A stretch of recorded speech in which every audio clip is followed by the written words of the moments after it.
ناظرین، یہ اکتوبر کا مہینہ ہے اور اسی اکتوبر کے مہینے میں آج سے لگ بھگ 200 سال پہلے دہلی میں سیدوں کے گھرانے میں ایک شخص پیدا ہوا۔ وہ شخص بچپن ہی سے بڑا ذہین، مفکر، مدبر، وجیح اور قائدانہ صلاحیتوں کا حامل تھا۔ آگے چل کر کے یہ شخص سر سید علیہ الرحمہ کے نام سے مشہور ہوا۔ سر سید وہ شخص ہیں یا مسلم قوم کا وہ سرمایہ ہے جنہوں نے اپنی ساری زندگی، اپنا سارا مال، ساری دولت، حتیٰ کہ اپنے گھر کے برتن باسن تک کو بیچ کر مسلمانوں کی اعلیٰ تعلیم کے لیے اور ایک ایسا ادارہ قائم کرنے کے لیے کہ جہاں پر ہائیسٹ ایجوکیشن، سائنس اور ٹیکنالوجی کی ایجوکیشن مسلمانوں کے اور بالخصوص غریب مسلمانوں کے بچوں کو وہ دے سکیں۔ انہوں نے گھوم گھوم کر اس کی اہمیت کو سمجھانے کی کوشش کی اور لوگوں کو اس کے بارے میں بیدار کرنے کی کوشش کی، لیکن ان کی قوم نے بدلے میں انہیں رسوائی، فضیحت اور مذاق اڑانے اور الزام لگانے کے سوا، اکثریت نے اس کے سوا کچھ نہ دیا۔ بے شمار ایسے لوگ اٹھے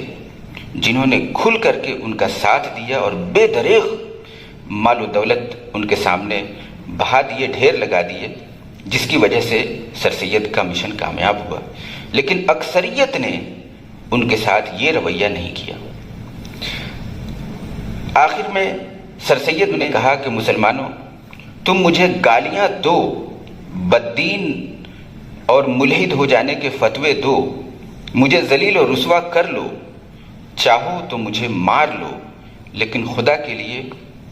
میری ایک بات مان لو، اور وہ یہ کہ اپنے بچوں کو اعلیٰ سائنسی تعلیم ضرور دو۔ اگر تم ایسا نہیں کرو گے تو ابھی تو تمہاری کیا بری حالت ہے، دیکھتے ہی دیکھتے اس دنیا سے تمہارا نام و نشان بھی مٹ جائے گا اور تم چلتی پھرتی ایک اجتماعی لاش بن کر رہ جاؤ گے۔ اور اس مقصد کے لیے انہوں نے سن 1859 میں مراد آباد میں گلشن اسکول قائم کیا، 1863 میں غازی پور میں وکٹوریہ اسکول، 1863 ہی میں سائنٹیفک سوسائٹی آف مسلمز قائم کی، اور پھر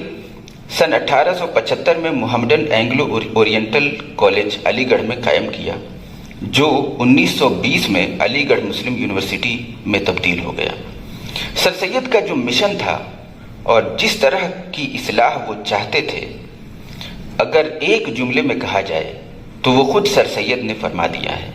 ان کا ایک جملہ بہت مشہور ہے اور اسی جملے میں ان کا سارا مشن، سارا مقصد، ساری سوچ اور ساری فکر پوشیدہ ہے۔ اور انہوں نے کہا کہ میری ساری محنت اور ساری قربانی کا حاصل صرف اتنا ہے کہ مسلمانوں میں ایسے افراد پیدا ہو سکیں جن کے داہنے ہاتھ میں قرآن ہو، بائیں ہاتھ میں سائنس ہو اور سر پر کلمہ لا الہ الا اللہ کا تاج ہو۔ سر سید اس تعلیمی ادارے کی تعمیر کے لیے جب اپنا سب کچھ لگا چکے تو چندہ کے لیے وہ بھی نکلے، لیکن اس راہ میں انہیں کچھ ایسے بدبختوں کا بھی سامنا کرنا پڑا جنہوں نے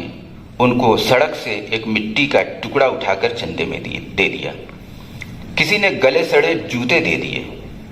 اور کسی نے تو حد ہی کر دی، کہا کہ آپ اپنا ہاتھ بڑھائیے، اور پھر اس ہاتھ پر تھوک دیا۔ یہ ان کی قوم نے ان کے ساتھ کیا۔ اچھے لوگوں کے ساتھ یہ لوگ بھی تھے، لیکن سر سید جس طرح ڈیل ڈول میں بڑے دکھائی دیتے ہیں، اتنا بڑا سا چہرہ، بڑی سی داڑھی، ان کا دل اس سے بھی کئی گنا بڑا تھا۔ سر سید نے اس مٹی کے ٹکڑے کو بھی مسالے میں شامل کر کے دیوار میں لگوا دیا، ان گلے سڑے جوتوں کو بھی موچی سے بیچ کر ایک آنے یا دو آنے جو بھی ملے اس کو بھی لگا دیا، اور اگر تھوک دیا کسی نے تو اس کو بھی انہوں نے نہایت مسکراہٹ کے ساتھ معاف کر دیا اور کوئی ری ایکشن نہ دیا۔ یہی ایک سبق ہے کہ جو قوم کا لیڈر ہوتا ہے اس کا مزاج اور اس کی فکر اور اس کے مقاصد کیسے ہوتے ہیں۔ ان باتوں کو علامہ اقبال نے فرمایا کہ نہ تو زمیں کے لیے ہے نہ آسماں کے لیے، جہاں ہے تیرے لیے تو نہیں جہاں کے لیے، اور نشان راہ دکھاتے تھے جو ستاروں کو، ترس گئے ہیں کسی مرد کارواں کے لیے۔ اور شعر یہ ہے خاص طور پر کہ نگہ بلند، سخن دل نواز، جاں پرسوز، یہی ہے رخت سفر میر کارواں کے لیے۔ السلام علیکم۔